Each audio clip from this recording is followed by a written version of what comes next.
Bien, hola a todos jóvenes, ¿qué tal? Reciban el saludo de parte de las academias Aduri y César Vallejo. En esta ocasión nuevamente les habla el profesor Federico Llavino. Vamos a desarrollar el tema número 4 de nuestro curso de geografía, ahora en la modalidad asincrónica. ¿Está bien? Entonces iniciamos. El tema sobre el cual vamos a tratar el día de hoy está relacionado con la segunda parte, contaminación atmosférica, ¿no?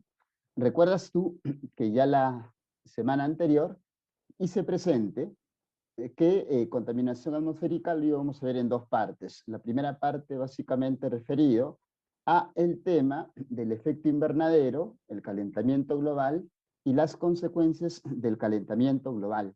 El día de hoy, en esta segunda parte, vamos a hablar sobre determinados aspectos también importantes y necesarios porque han sido muy frecuentes en los exámenes de admisión. Me refiero en principio al cambio climático. Vamos a analizar algunas características del cambio climático y vamos a ver también de manera un tanto más amplia qué es el cambio climático, ¿no? Porque siempre estamos hablando del cambio climático, ahora habría que ver qué es y cómo entendemos el actual proceso de cambio climático que se está dando en el mundo.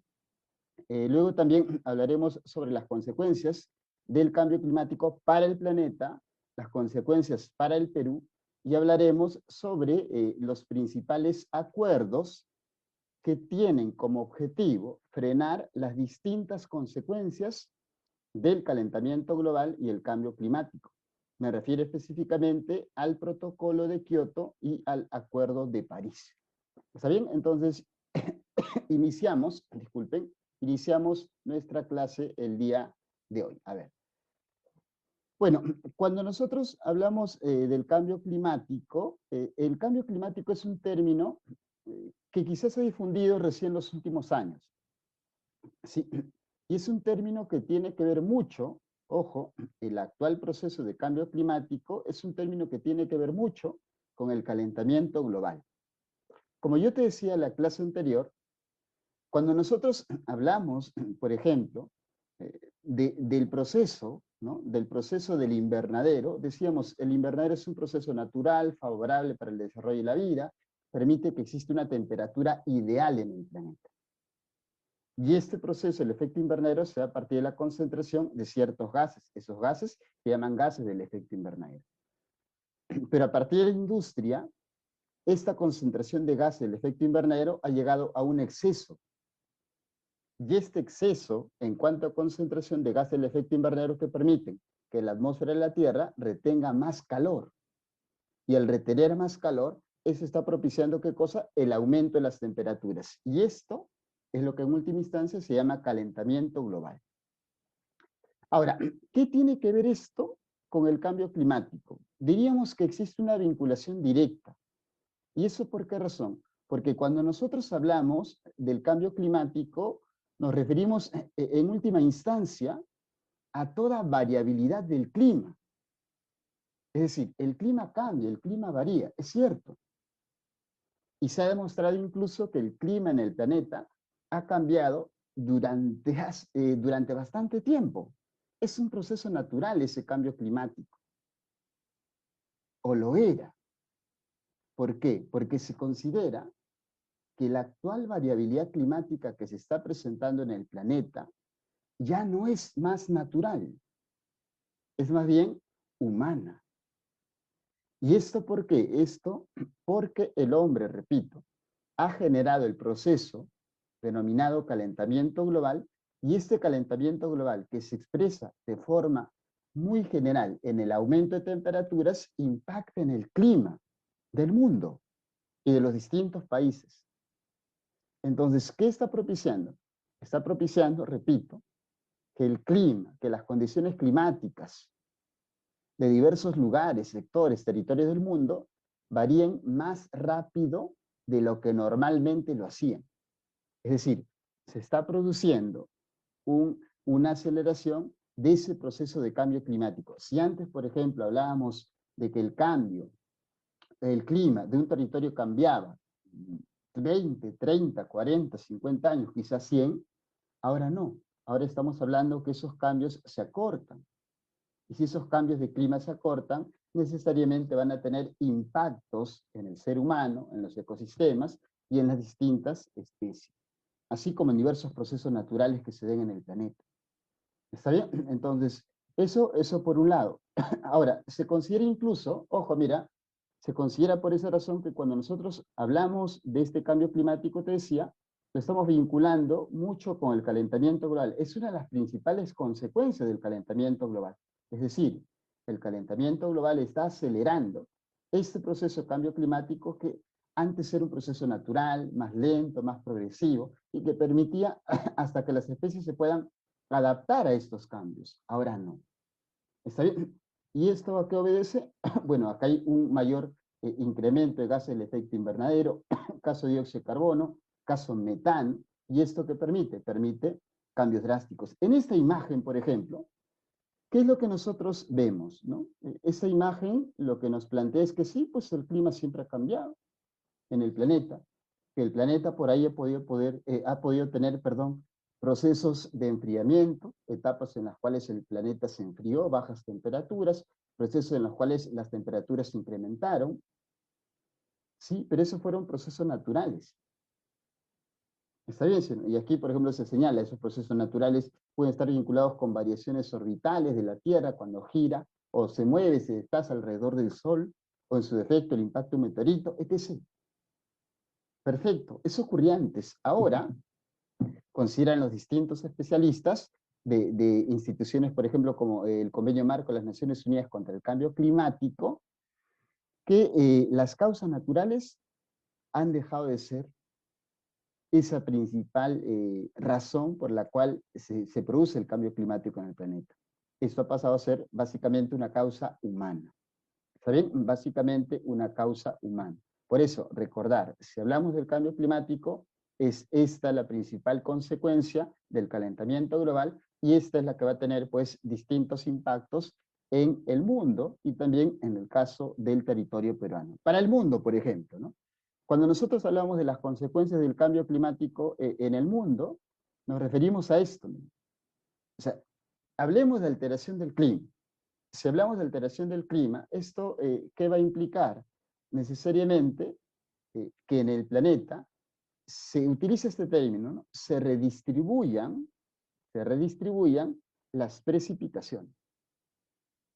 ¿Eso qué significa? Zona lluviosa dejará de serlo, zona sin lluvias pasará a ser una zona lluviosa, y esto tiene impactos. O sea, tú te imaginas un lugar en el cual antes no llovía, que ahora se den las lluvias. Claro, eso puede propiciar, por ejemplo, que los ríos incrementen su caudal, que posiblemente se den desbordes y hasta tentativamente inundaciones y afecten al ser humano. Pero también va a implicar qué cosa. Si tú lo analizas desde otro aspecto o desde otro punto de vista, eso también se puede traducir directamente en pérdidas económicas. Lo otro, por ejemplo, es que al existir, ¿no? Al existir este incremento, ¿sí?, de temperaturas, necesariamente en distintos lugares del mundo se pueden hacer o se van a estar haciendo más recurrentes las olas de frío u olas de calor. La clase anterior, por ejemplo, yo citaba cómo algunos países normalmente tienen olas de frío u olas de calor. Estados Unidos es el caso más conocido para nosotros, ¿no? Los veranos en Estados Unidos, por ejemplo, son veranos sumamente cálidos, los inviernos son inviernos sumamente fríos. Pero estos últimos años, si hacemos un registro de estos últimos 10 años, esos veranos han sido más cálidos de lo normal y los inviernos más fríos de lo normal. Por esa razón es que el cambio climático te genera estos extremos, ¿sabes? Te genera estos extremos. Lo otro, por ejemplo, es que si hay variaciones de temperatura en el planeta, como lo estamos viendo, más frío, más calor, por otro lado, eso también, ¿qué propicia? Esto también propicia una variación en cuanto a la distribución de los vientos. Es decir, los vientos se pueden hacer más o menos intensos. Más intensos significa, por ejemplo, que potencialmente podrían formarse huracanes más destructivos, más fuertes, como ha ocurrido ya. Una fecha importante, por ejemplo, para Estados Unidos, para la zona este de Estados Unidos fue el 2015, con el famoso huracán Katrina, y los impactos que tuvo en distintas ciudades, caso concreto, New Orleans, esa ciudad que fue severamente afectada. Ahora, ¿qué pasa si los vientos terminan por ahí teniendo cierta variación? ¿No? Porque hemos hablado de los huracanes, los vientos van a variar, más, menos intensos. Se plantea incluso que la circulación de los vientos puede modificarse. ¿Y esto con qué está relacionado? En última instancia con las corrientes marinas. Tú recordarás, por ejemplo, que la corriente de Humboldt, o la corriente peruana, como también le llamamos, no se mueve sola. O sea, la corriente de Humboldt, ¿quién mueve, quién moviliza la corriente de Humboldt? Son los vientos alisios. Es el anticiclón del Pacífico Sur. Tener vientos más o menos intensos, por esa razón es que tiene sus impactos también en la circulación de las corrientes marinas. Y finalmente, hablamos por allí de esta alteración de los ecosistemas, ¿no? Es decir, nuevas condiciones climáticas implican también impactos en los ecosistemas. Y si los ecosistemas son impactados, esto va a influir directamente en las especies. Influye directamente en las especies. ¿Está bien, sí? Y propicia ciertas condiciones negativas para extinción de especies. Ahora, si nosotros vemos estas consecuencias un poco contextualizadas para el caso peruano, ¿qué es lo que nosotros podríamos un poco recoger del caso peruano? Bueno, para empezar, si vemos el caso Perú con relación al tema del cambio climático, es por allí, digamos, uno de los países se considera que va a ser más impactado, más afectado. Según informes que ha hecho, por ejemplo, por ahí el Convenio Marco de las Naciones Unidas contra el Cambio Climático, eh, el cambio climático va a afectar severamente a distintos países. Hay una especie de listado, y en ese listado el Perú es uno de los países más afectados. El más afectado de todos, potencialmente, es un país del Asia, que es Bangladesh. El segundo es Honduras, un país centroamericano, y el tercero es el Perú. ¿Y por qué razón el Perú el tercero? Bueno, por la diversidad que tiene el Perú. Ser un territorio tan diverso en cuestión de ecosistemas, cuestión climática, cuestión de recursos naturales, también potencialmente te deja por ahí un poco al descubierto, entre comillas, y potencialmente puede ser afectado. Por ejemplo, cuando nosotros hablamos del cambio climático, ¿sí? Hablamos de ese aumento de temperaturas, ¿sí? De esas variaciones, por ejemplo, con relación a las precipitaciones, eso afecta a los glaciares. Y lo que nosotros estamos notando, por ejemplo, es pérdida de distintos glaciares en el territorio peruano. La Cordillera Blanca, por ejemplo, se ha reducido, en Ancash se ha reducido en casi un 30% el volumen de sus glaciares y nevados. ¿Y por qué razón nos tiene que afectar severamente al caso Perú? Porque el Perú, recordarás tú, es el país que a pesar de que está en zona tropical, tiene nevados. Es el país tropical con mayor cantidad de nevados y glaciares. Y ahí se muestra incluso un porcentaje, mire. De casi el 100% de presencia de nevados y glaciares tropicales, el Perú tiene un 70%. Es casi todo. Y ahí están nuestras fuentes de agua dulce. Ahí están las zonas en las cuales nacen los principales ríos para la capital del Perú, o para la zona costera, que es en última instancia el territorio más poblado del Perú. Entonces, ahí está un elemento que nosotros tenemos que analizar, un primer elemento. Un segundo elemento es, por ejemplo, la afectación a los distintos ecosistemas. Claro, tener ecosistemas tan diversos también te pone en una situación de vulnerabilidad. Javier Pulgar Vidal hablaba de 8 regiones, Antonio Brac nos cita el caso de 11 ecorregiones, y otros autores nos citan incluso la presencia de más ecosistemas en el Perú. Tener tantos ecosistemas, ¿sí? Y que a la par se dé el cambio climático, implica que esta alteración va a afectar a muchísimos ecosistemas. Ustedes se imaginan el impacto a nivel de las especies de flora y fauna. Estas especies de flora y fauna necesariamente van a tener que comenzar a migrar buscando nuevos territorios, nuevos ecosistemas, que se adecúen un poco o que tengan condiciones que les permitan a esas especies vivir, desarrollarse. ¿Se dan cuenta? Entonces, ese es otro aspecto también sobre el cual nosotros tenemos que incidir. Pero si nosotros lo vemos y lo trasladamos esto a la parte económica, también pues tiene su impacto. ¿Por qué razón? La agricultura se desarrolla bajo ciertas condiciones climáticas actualmente. Si estas condiciones climáticas se alteran mínimamente, tiene sus impactos. Entonces, Es por esa razón que cuando nosotros hablamos del cambio climático, no solamente nos referimos a consecuencias como fuentes o reducción de reservas de agua, por ahí esta alteración de ecosistemas, sino también ese impacto económico que puede tener la agricultura, y más en la agricultura peruana que es tan diversa, que es tan amplia. ¿Está bien, señor? Entonces, ahí también se van a generar daños potenciales. Ahora, el otro tema es, ¿qué ocurrirá con estos fenómenos atmosféricos que son muy comunes en el Perú y que potencialmente se convierten en desastres? Caso las heladas, caso por ahí también el viaje.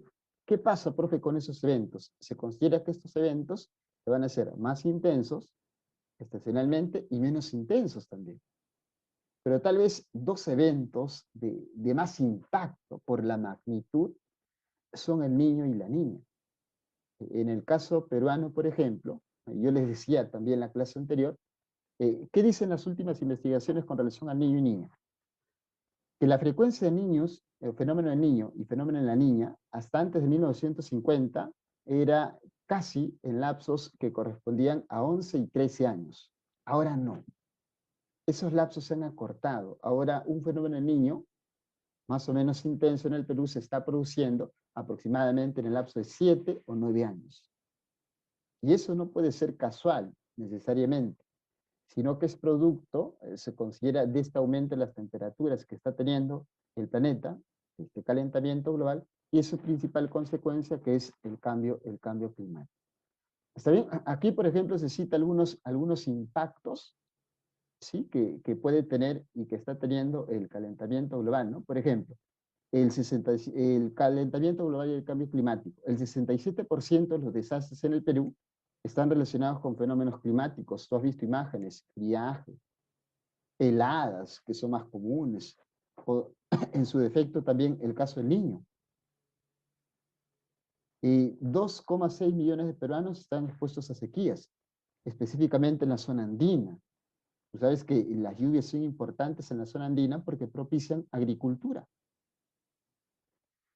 Cerca de 5 millones y medio de peruanos están expuestos a precipitaciones intensas, ¿no es cierto? Y esto lo estamos viendo en la zona costera, claro, cuando se presenta un fenómeno del Niño, o en su defecto en la selva.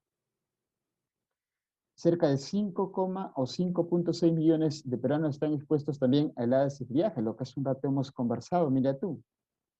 Y 14 millones de peruanos son vulnerables a inseguridad alimentaria vinculada al cambio climático. Claro, es que si lo analizamos, y ya conocemos un poco de esto, la costa, cuando se habla de agricultura, la verdad produce muy poco. Casi todo lo que nosotros consumimos en la costa, ¿de dónde viene? Bueno, procede de la zona andina. ¿Sí? O sea, la zona andina y la zona costera tienen cierto vínculo relacionado con el abastecimiento de alimentos, que la costa, que la selva, o que la sierra, perdón, deje de producir por temas climáticos, tiene su impacto en la zona costera. Tiene su impacto en la zona costera. Y aquí un elemento importante, ¿no? Por ejemplo, si nosotros invertimos, dice aquí, cada sol en prepararnos bien con relación a los efectos o a las consecuencias del cambio climático, eso implicará un ahorro económico también para el Estado. Por ahí habría que hacernos la precisión, ¿se está invirtiendo? ¿Estamos preocupados en estos temas? O quizá son temas que por el momento están pasando más bien a un segundo plano. ¿Está bien? Entonces, estas serían las consecuencias del cambio climático en el caso peruano. Ahora, ante estos problemas que se presentan en el mundo, que se están presentando en el Perú, ¿qué es lo que los países han estado desarrollando? Bueno, los países han estado desarrollando distintas reuniones, han estado también desarrollando distintos convenios a partir de los cuales estos países han asumido, en mayor o menor medida, compromisos para hacer frente al cambio climático y al calentamiento global. ¿Está bien? De ahí es que surgen, por ejemplo, los acuerdos, tanto el Protocolo de Kioto como el Acuerdo de París. Para recordar, cuando nosotros hablamos del Protocolo de Kioto, bueno, el Protocolo de Kioto es un convenio, se le llama, es un convenio vinculante, firmado en 1997 y que tiene un objetivo central. ¿Cuál es el objetivo central? Reducir las emisiones de gases del efecto invernadero de origen industrial, de origen humano. ¿Está bien? ¿Por qué razón, profe, se le llama acuerdo vinculante? La palabra vinculante, ¿sí? Digamos en el contexto internacional, significa obligatorio, es decir, aquel país que firma este acuerdo y cuyo Congreso lo reafirma, ¿sí? Está en la obligación de cumplir estos parámetros que dicta el protocolo de Kioto. ¿Está bien? 1997, repito. ¿Cuáles son esos gases del efecto invernadero? Lo mencioné también en la clase anterior, ¿no? Tienes el metano, el dióxido de carbono, que es el principal gas del efecto invernadero, se considera el principal responsable del calentamiento global y su principal consecuencia, cambio climático. Tienes también tú el caso de los hidrofluorocarbonos, los perfluorocarbonos, el óxido nitroso y el hexafluoro de azufre. Estos gases. Claro, y eso fue justamente pregunta de UNI hace un tiempo, ¿no? ¿Cuáles eran esos 6 gases que consideraba el protocolo de Kioto son los gases causantes del calentamiento global y que están impactando a través del cambio climático? Ahí están. ¿Qué es lo que dice el protocolo de Kioto así a grandes rasgos? ¿Cuál es el objetivo? Sí, el objetivo es reducir las emisiones de gases del efecto invernadero, pero específicamente en un periodo. El protocolo de Kioto tiene etapas de implementación. Por ejemplo, la primera etapa de implementación se inició el año 2008 hasta el año 2012. Y ahí se planteó como objetivo claro reducir las emisiones de gases del efecto invernadero hasta en un 5%, tomando como referencia el año 1990. ¿Está bien? Siempre tomando como referencia el año 1990. Claro, en 1990, ¿qué países, por ejemplo, emitían grandes cantidades de gases del efecto invernadero? Hablábamos de Estados Unidos. Era el país que emitía mayor cantidad de gases del efecto invernadero. Posteriormente ese panorama cambió, pero Estados Unidos y específicamente los países industrializados. Ahora, si nosotros seguimos haciendo este análisis, les decía, ¿no? Ya, se firma el protocolo de Kioto, un grupo de países que debería de ser casi el 50% de los países que eliminaban mayor cantidad de gases del efecto invernadero, lo aceptan, sus congresos lo reafirman, y el protocolo entra en vigencia en su primera etapa, el año 2008 hasta el 2012. ¿Está bien? 2008 hasta el 2012. ¿Qué pasó el 2012, profesor? El 2012 ya pues el protocolo de Kioto finalizó, terminó. Perfecto. Pero sabes, ya el 2012, en una conferencia, en una cumbre convocada por la ONU para debatir temas ambientales que se llaman las COP o conferencias de las partes, ¿qué fue lo que se propuso? Se propuso la extensión del protocolo de Kioto. Y esta extensión del protocolo de Kioto se planteó que se dé desde el año 2013 hasta el año 2020. ¿Está bien? Del año 2013 hasta el año 2020. Nosotros este año, posiblemente, normalmente se hace en los meses de noviembre y diciembre, se va a desarrollar la conferencia de las partes número 26, la COP26, en Escocia. Y se considera, por ejemplo, ya que estamos, el año pasado fue el año 2020, y digamos, ese segundo periodo del protocolo de Kioto finalizó, se considera posiblemente hay una tentativa de presentar una nueva extensión del protocolo de Kioto que vaya desde el año 2021 hasta el año 2031 y que funcione en paralelo con el Acuerdo de París. Profe, ¿que pueden funcionar en paralelo? Sí. Lo que pasa es que el protocolo de Kioto tiene un carácter vinculante. Vinculante significa obligatorio. En cambio, el Acuerdo de París es más una cuestión voluntaria y se traduce más en acciones concretas. Este es un acuerdo más general. Por ejemplo, este objetivo de reducir las emisiones de gases del efecto invernadero. Perfecto. Es un acuerdo más general. En cambio, el Acuerdo de París te dice qué específicamente vas a hacer. ¿Está bien? Esa es la diferencia. ¿Qué pasó con el protocolo de Kioto y, por ejemplo, con los Estados Unidos? Bueno, Estados Unidos no ratificó el protocolo de Kioto y Estados Unidos produce grandes emisiones de CO2. Otros países, por ejemplo, se retiraron. Aquí se cita el caso de Canadá. Rusia y Japón no han participado del segundo periodo de compromisos, este que va del 2013 al 2020. Claro, porque este acuerdo es una especie, consideran los países, una especie de camisa de fuerza. ¿Por qué una especie de camisa de fuerza? Firmaste y cumplir, pues. ¿Y cuál es el objetivo aquí? Es reducir las emisiones de gases del efecto invernadero. Este protocolo tiene distintos mecanismos para reducir esas emisiones de gases del efecto invernadero. ¿Cuál es un mecanismo? Uno de los mecanismos se llama el mecanismo de desarrollo limpio. ¿Qué significa? Los países tienen que comenzar a cambiar su fuente energética. Es decir, si estos países utilizaban petróleo, carbón y gas natural como principal fuente energética, ahora tienen que modificar esa fuente energética. Eso se llama mecanismo de desarrollo limpio. Y esa fuente energética nueva tiene que ser una fuente de energía limpia o energía alternativa, como sabes tú se le llama. Caso concreto, energía solar, energía eólica u otras variantes. Ese es el primer mecanismo. El segundo mecanismo se llama el comercio de emisiones. Como hay algunos países que están implementando políticas o mecanismos de desarrollo limpio, están utilizando menos petróleo y más energía solar. Entonces, si esos países antes emitían, no sé, el 2 o 3% de gases del efecto invernadero, ahora solamente están quizá emitiendo un 1%. ¿Se entiende? Entonces, han reducido un 1% sus emisiones de gases del efecto invernadero. Y ese país ha cumplido la meta.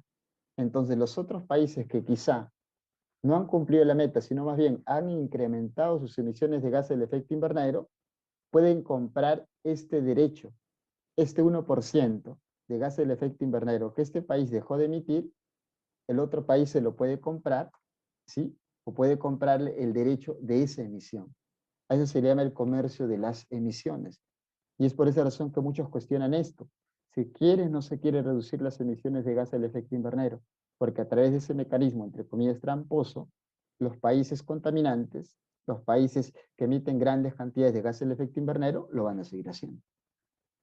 Y luego está el elemento de la colaboración, que se llama la aplicación conjunta, es decir, aquel país que tiene buen desarrollo en tecnologías limpias, puede compartir esta tecnología y trasladar esta tecnología a las naciones pobres que no así lo tienen totalmente desarrollado.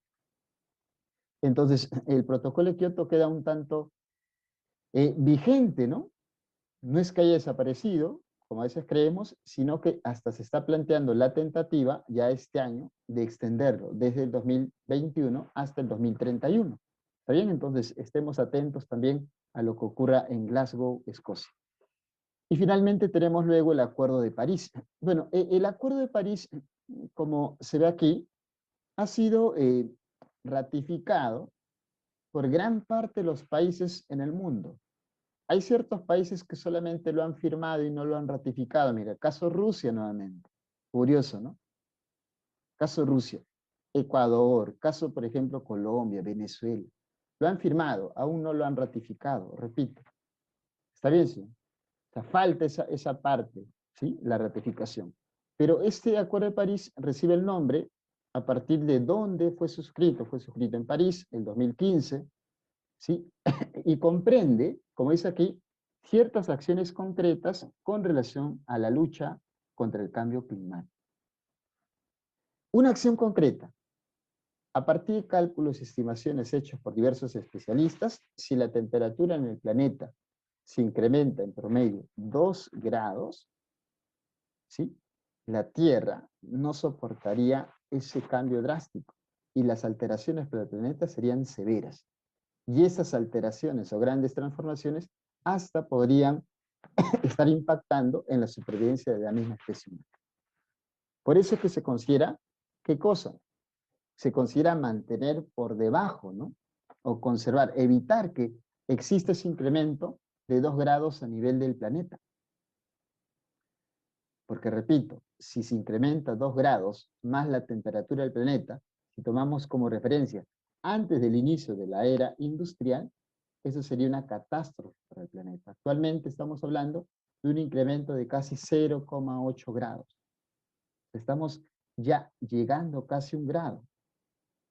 Evitemos que lleguen esos 2 grados, porque si llegamos a estos 2 grados, van a haber consecuencias más severas de las que actualmente estamos viendo.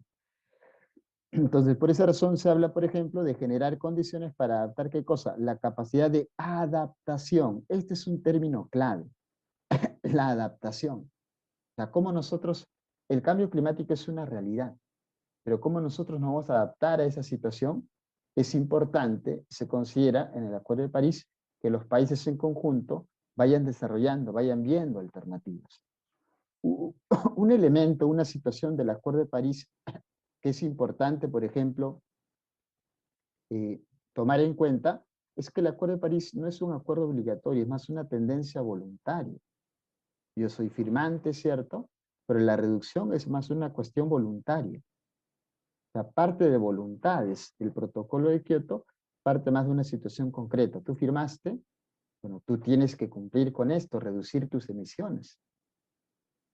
Y tomemos como referencia el año 1990. Aquí es más una tendencia voluntaria.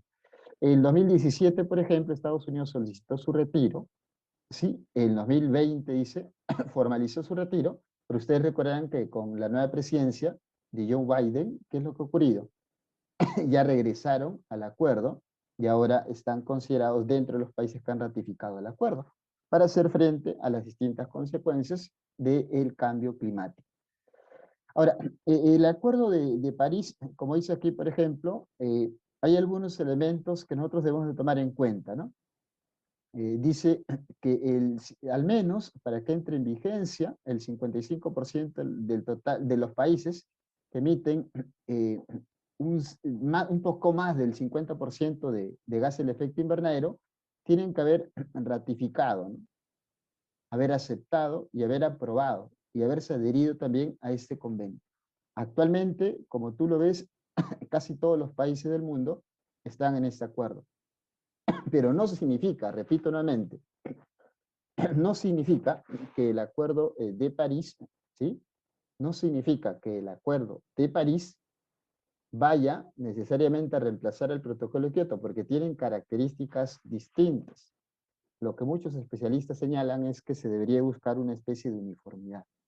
Es decir, un acuerdo que pueda sintetizar ambos aportes y que de esta manera se pueda construir una alternativa más eficiente para frenar el calentamiento global y el cambio climático.